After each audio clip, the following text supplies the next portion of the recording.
put on your list, or at least at the top, I'm guessing, the new Pulp album, that our sponsor referenced earlier in the show here. What do you think of that? I mean, is it that? I mean, that definitely lands. That definitely lands in my top 10.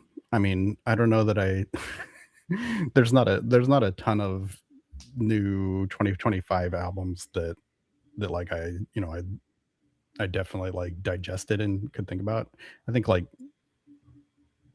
newer would be like Danny Brown's new album, that one, like the Tron.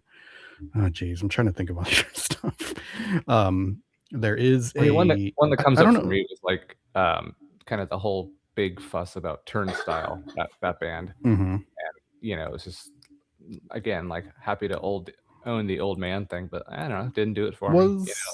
Do you recall, was the Knocked Loose album, was that last year or was that this year? That was another big one, but I can't remember if it's actually this year or not. I think last, but feel free to wax philosophical and I'll look real quick. Okay.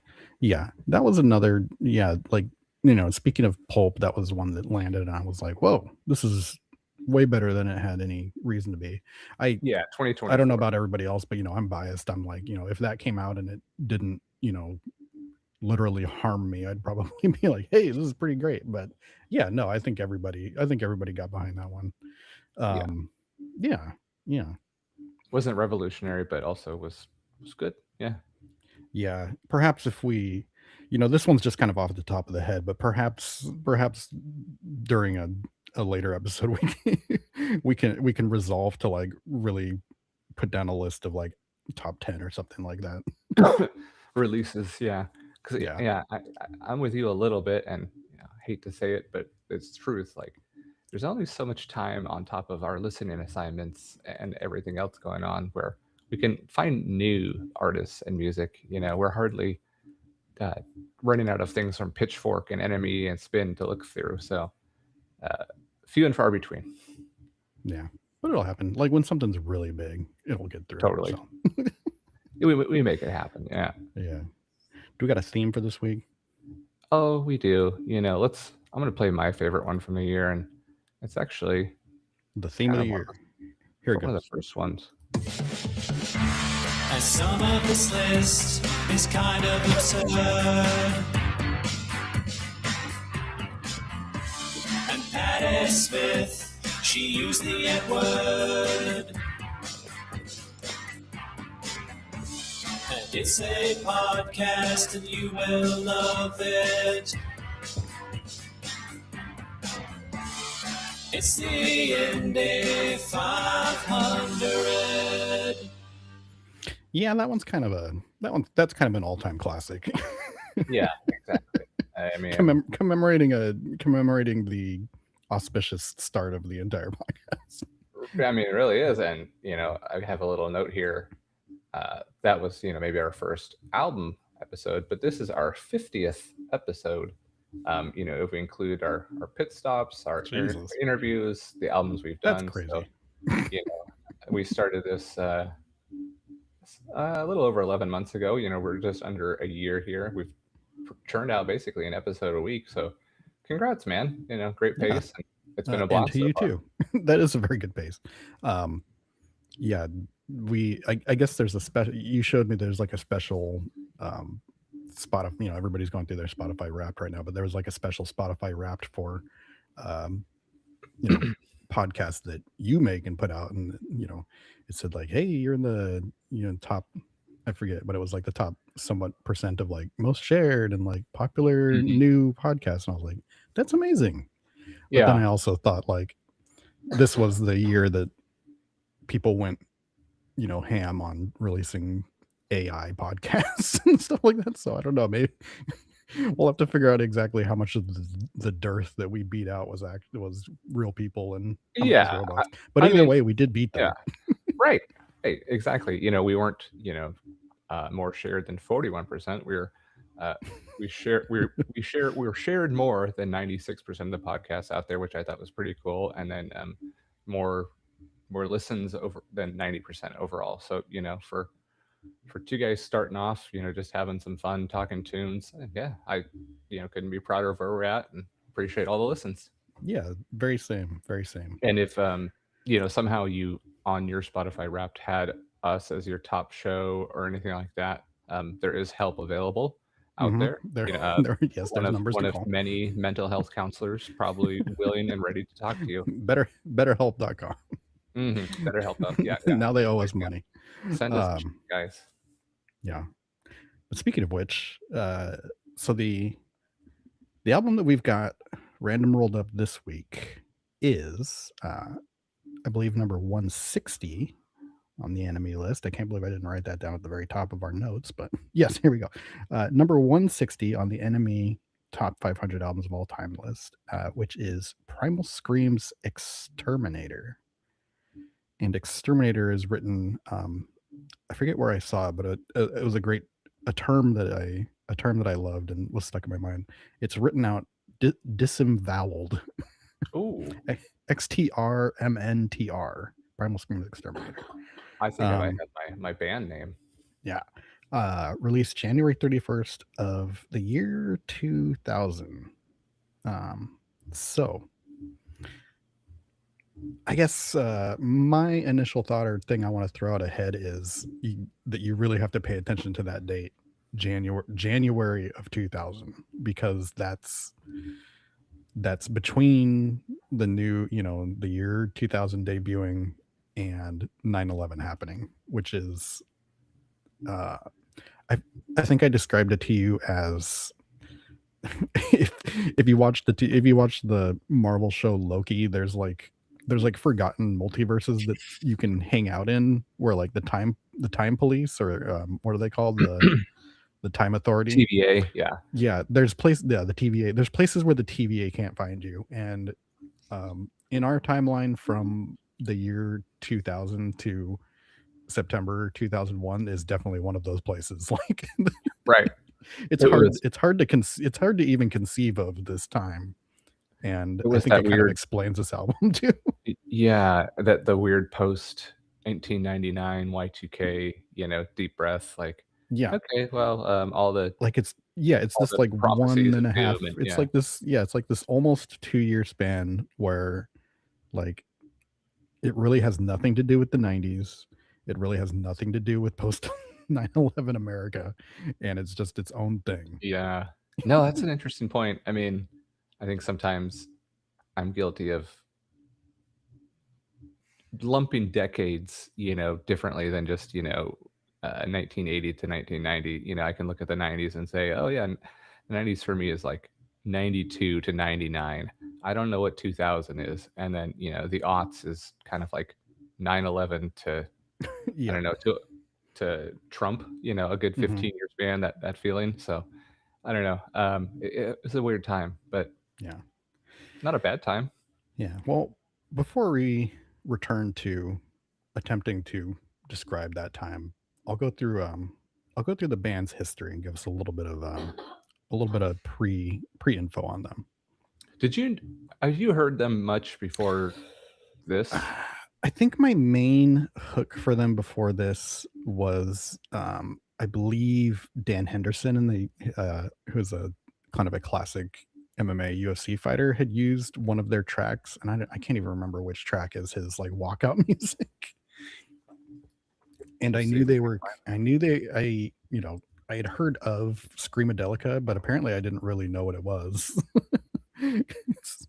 I think I perhaps had it mixed up with Super Furry Animals. I think one of their covers kind of looks the same. Yep. I mean, hey, they're both Scottish bands, so there's well, okay, so that could be it too. How about you? Had you heard of them before? No. But I think the interesting thing, as you probably talk about, is that I definitely had heard other members' projects, yeah. And I had always seen this name kind of like in those big collections of, okay, albums of the 2000s you need to download, and top ones. And I don't know, for whatever reason, I just never gave it a listen and really clicked. And obviously we'll share our sentiments on this album and some of their other stuff, but I don't know, interesting stuff. Yeah. So in the early 80s, well, so Primal Scream technically starts out in 1982 as a partnership between Bobby Gillespie and guitarist Jim Beatty, or Beatty, IFP signature. We do not look up how to pronounce people's names. So they met in the UK equivalent of like early high school, and they discovered that they shared a distaste for new wave music, and they began working on little like experimental recordings of their own. And that's where they first started using the name Primal Scream, which is a reference to a practice in therapy where feelings are kind of exercised by having the patient scream as loud and hard as they can. So the two in that form are actually given an opportunity to record a single for Essential Records, which is a record label owned by a friend of Gillespie's named Alan McGee. They once actually played in an early punk band together, but they kind of failed to produce anything real releasable at that time. They continued to play live locally and start building a following. And it's at that point that Andrew Gillespie actually joins an up-and-coming band called the Jesus and Mary Chain as their drummer. But crucially, he does not quit being in Primal Scream at that time. If you're familiar with Jesus and Mary Chain, there's a big old Bandsplain episode on them if you want to know more about them. But this is the early period where they become kind of infamous for their chaotic and violent live shows, which I'm sure has nothing to do with certain members of the band experimenting with amphetamines, but it's also around the release of their debut album, Psycho Candy. So both bands are kind of burgeoning. Jesus and Mary Chain, perhaps more than Primal Scream, but the other members of Jesus and Mary Chain give Bobby Gillespie a ultimatum. They say quit Primal Scream or get kicked out of Jesus and Mary Chain, and Bobby chooses Primal Scream. And his bet initially looks like a bad one. Primal Scream, now signed to a totally different Alan McGee label, Creation Records, rounds out the late 80s by releasing 2 albums and having basically a cavalcade of personnel changes around Andrew and Jim, or I'm sorry, Bobby and Jim. I keep writing Andrew here. I don't know why. Oh, that's why. The only 2 members that really stick around from this whole crazy era are a guitar duo of Andrew Innes and Robert, nicknamed Throb Young. The 2 albums that they did produce then were called Sonic Flower Groove, which has sort of a Byrds ripoff, like jangly pop style, and then also a self-titled album after that, which was more of a harder rock thing. So Sonic Flower Groove does kind of modest work on the charts, if not with critics. And then the self-titled album afterwards kind of flops with both their fans and their critics. Like there was actually a lot of fans who were getting into their kind of Bird style sound, and like they turned around on their second album and said, enough with that, we're rockers now. And like everybody, nobody liked that. So Bobby says, and this is a quote from him, he says, "We were going nowhere in 1989. We weren't selling any records and nobody thought we were going to make it." So as they enter the 90s, this is a band that's in basically like total flux. They're kind of formless and open to new ideas and directions. And what they found, ironically, was kind of the burgeoning sound that's mutating out of the new wave scene that Bobby had rejected, which is club and rave music.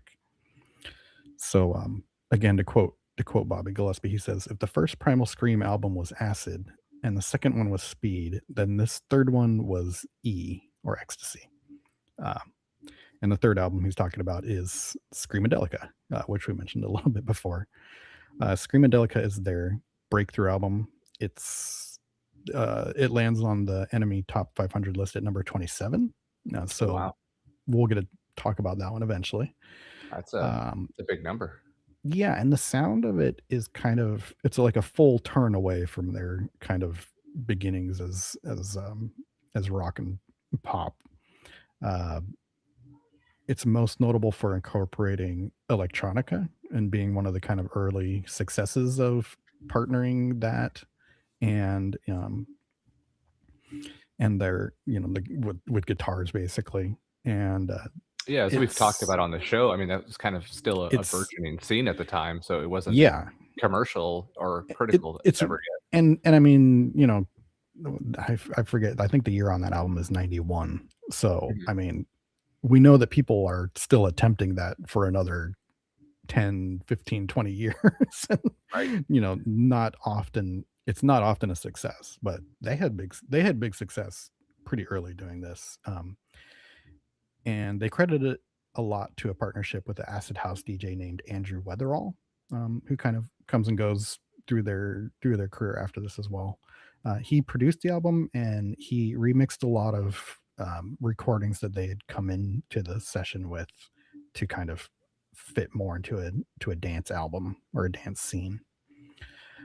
The Enemies has a oral history of article for this album, and they say it's beloved for fusing rock, dance, electronica, hip hop, and sampling into something that people had not heard before, that connected with both critics and the masses. So commercially, the album peaks at number 8 on the UK charts, and it actually goes on to sell 3 million copies. Wow. Yeah. So following Screamadelica, the band, which are now the core members, Bobby Gillespie, Andrew Innes, and Robert Young, they followed up with an album called Give Out, But Don't Give Up, which moves a few steps back towards their rock sound, which again kind of puzzles their fan base. Enemy calls them, quote, dance traders. And the so that album and the tour that came after it kind of wear heavily on the band. Oh, one second.